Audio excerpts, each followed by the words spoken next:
Bonjour et bienvenue sur la chaîne du culte du dé. Alors aujourd'hui on poursuit notre série sur Rising Sun, donc le jeu Kumi or Not, par Eric Lang et Adrian Smith. Je vous ai donné le nom de tous les sculpteurs dans la première vidéo sur les deux petites boîtes des monstres et des dieux. Aujourd'hui je vais vous parler de Dynasty Invasion, qui est donc cette boîte, qui sortira sûrement dans le commerce, donc ça peut être intéressant pour les gens qui n'ont pas pledgé, qui vont peut-être acheter le jeu en boutique. Et puis il y a cette boîte-là, donc je vais vous montrer un petit peu ce qu'elle contient. Je m'étais trompé, elle contient deux clans en fait, le clan du soleil et le clan de la lune. Donc évidemment dans la boîte on a tout ce qu'il faut pour jouer hein, avec ces deux clans, les petits pions, les cartes, etc., etc. Et vous voyez, pour chaque clan on a des petits paravents comme ça, qui permettent, d'après ce que j'ai compris, en parcourant en diagonale les règles, il y a un moment où on va miser, donc on peut planquer un peu sa mise et son butin. Donc chaque joueur a un petit paravent qui est joliment illustré, avec plein d'informations dessus. Vous avez les deux clans, donc je vous ferai un comparatif de taille pour le coup avec les soldats de base, donc vous verrez un peu la taille qu'ils ont par rapport aux autres. Et dans cette boîte, donc vous avez le clan du soleil, le clan de la lune, à savoir que pour chaque guerrier, vous avez 3 figurines. Donc les guerriers, ils ont 2 poses différentes, donc ça vous fait 6 figurines de guerriers. J'espère que je dis pas de bêtises, c'est pas 8, je crois que c'est 6. Attendez, on va retourner. Hop là, on en a 11 à chaque fois. 11 à chaque fois, c'est marqué là. Attendez qu'il y a une émeute dans ma rue. Hop là. Et puis donc le clan du soleil, le soleil qui arrive d'ailleurs dans la pièce, et les 7 dieux de la chance que je vais vous montrer. Pour moi c'est parmi les plus belles figurines de la boîte, je vais commencer par ça, tiens. Donc les 7 dieux de la chance, voilà, qui sont donc des kami, dont on peut s'attirer les faveurs. Voilà, donc c'est vraiment des très chouettes figurines avec beaucoup de charisme. Donc c'est du monobloc comme d'habitude. Voilà, comme je vous avais montré, un gros gars ventripotent, beaucoup de détails, qui sont très bien rendus par le tirage plastique. Un vieux monsieur sur sa tortue, avec un grand crâne, il est très intelligent ce gars-là. Vous voyez, avec des grands lobes. Les lobes d'oreilles, comme ça, très grands, vous les voyez sur les statues des Bouddhas, c'est un signe de sagesse. Donc souvent vous avez des divinités qui ont des grands lobes. Un autre bon vivant avec un gros poisson. Et puis je vais vous dire une bêtise, c'est un pélican ça, je suis pas sûr. Hein. Non, c'est pas un pélican ça. C'est un héron? Non, c'est pas un héron non plus. Je sais pas ce que c'est. Bon, c'est un oiseau. Un gros poisson, donc vous voyez, il a tout un tas de trucs. Sûrement un petit peu de gnôle. Très souriant. Et c'est assez exceptionnel hein, comme qualité de sculpture. Un autre amoureux de la nature avec sa biche. Bon, il y a des petits trucs. Voilà, les pieds touchent pas forcément par terre, je sais pas si c'est fait exprès. Bon, il y a 2-3 petits trucs à redresser des fois, mais rien de catastrophique. Donc une sculpture très détaillée qui peut bien aider à la peinture. Un gars qui a l'air un petit peu plus énervé, celui-là, avec son bâton.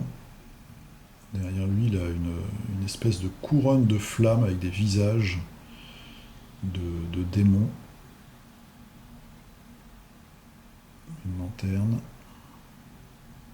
Regardez-moi cette ceinture là, avec tous ces masques,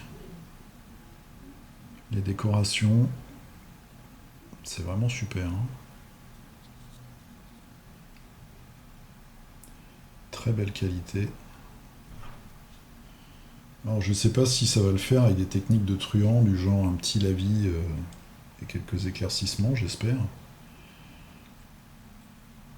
Un homme qui a l'air très sage, très concentré, avec son coq de la France. Et ces gros baluchons. Donc lui, par exemple, voilà, il a un pied décollé. Donc il va falloir recoller ça, remettre ça droit.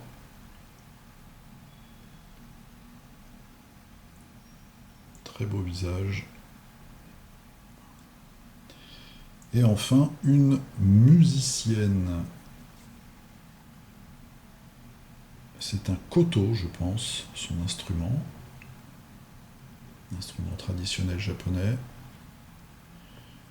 Et elle est sur un dragon. Voilà, qui l'entoure et qui va jusqu'en haut. Donc tout ça est très fidèle aux illustrations d'Adrian Smith, tout ça est très fidèle à ce que nous avons vu pendant le Kickstarter, donc c'est pas une surprise, hein. Maintenant on sait que Cool Mini il gère, hein. Donc là-dessus il n'y a pas de surprise, contrairement à ce qu'on peut avoir sur d'autres Kickstarter qui nous promettent monts et merveilles et où des fois on a des désillusions. Alors maintenant, ça c'est le clan de la lune, donc là vous avez les Bushi, les soldats, vous voyez, toujours pareil, beaucoup de décorations sur les armes, sur les tenues, sur les armures, avec ces petits fanions à l'arrière. Je vais essayer de vous zoomer un peu. Voilà. Il y a même un dragon là sur son plastron. Ouais, il y a des détails partout, hein. Ça foisonne. Le deuxième Bushi. Puis après je vous montrerai, je vous ferai un petit comparatif de taille. Voilà, avec ses épées. Donc les sabres sont un peu tordus, mais ça c'est pas grave. Plaque d'armure. Un fier guerrier. Et donc, pour chaque clan, vous avez donc 6 Bushi et 3 Shinto, donc on va dire que ce sont des prêtres, qui vont pouvoir être utilisés pour prier, aller au temple et s'attirer les faveurs des dieux. Donc là, on a ce patriarche, ce vieux monsieur, sur sa branche. C'est très chouette, hein, parce que même si c'est du plastique monobloc, on a des poses intéressantes. Et puis enfin, le boss, le chef du clan. Donc évidemment là c'est une orgie de détails, de décoration, de petites choses à peindre au 000. Ouais, faut vraiment que je m'achète une loupe. Ça, c'était le clan de la lune. Maintenant, le clan du soleil, dont je vous ai montré le avant tout à l'heure. Alors, on a des gros gaillards, avec des muscles que moi je n'ai pas. Voilà, une grosse ceinture encore, très bien décorée, double hache. Vas-y que je te... Je ferai peut-être, je garantis rien, une vidéo sur les règles. Je pense que de toute façon il y en aura en français. La variante du Bushi. Qui a été soi-disant débloquée, je pense, pendant la campagne. Le prêtre de ce clan, que je trouve pas terrible parce que... Enfin, pas terrible, toute proportion gardée, mais... Vous voyez, c'est collé en bas, là. Plusieurs endroits. La pose est dynamique, mais... je sais pas, il y a... beaucoup de tissu. Je sais pas trop. Bon, une fois peint, ça va tout déchirer, hein, par quelqu'un de talentueux. Et enfin, la chef du clan, avec ses queues de renard. Kitsune, c'est même une peau de renard à 9 queues en fait. Est-ce qu'il y en a 9? J'en compte que 8 là, comme ça. 3, 4, 5, 6, 7, 8, 9. Non, il y en a 9. Voilà, très belle figurine encore une fois. De beaux drapés, de la fourrure. Ça c'est bien les drapés et la fourrure parce que je dis pas que c'est facile à peindre, mais même si on n'est pas très bon, on arrive à faire des belles choses. Alors, je vais vous faire un petit comparatif de taille du coup sur les personnages des armées classiques, on va dire. Hop, je vais vous mettre ça comme ça. On va prendre les figurines de la dernière vidéo.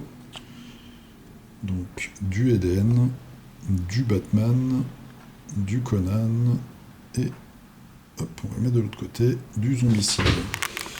Qu'est-ce que ça donne? Alors, hop là, je vais mettre comme ça.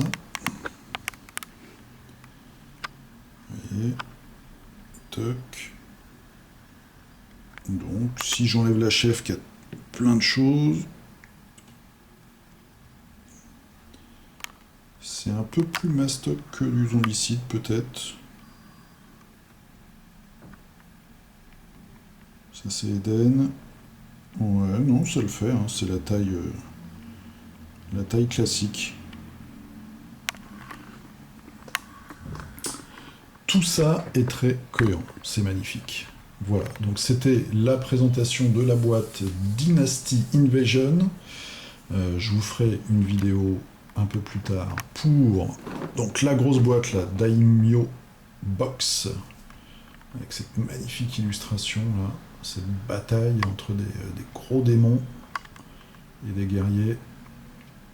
Et puis une dernière vidéo d'unboxing sur la boîte de base. Comme je t'ai dit la dernière fois, je pense que déjà il y a suffisamment de quoi faire beaucoup de... Enfin bien jouer, en tout cas bien s'amuser avec la boîte de base. Voilà, je vous dis à très bientôt, je vous souhaite une bonne journée, portez-vous bien, jouez bien, à plus, salut!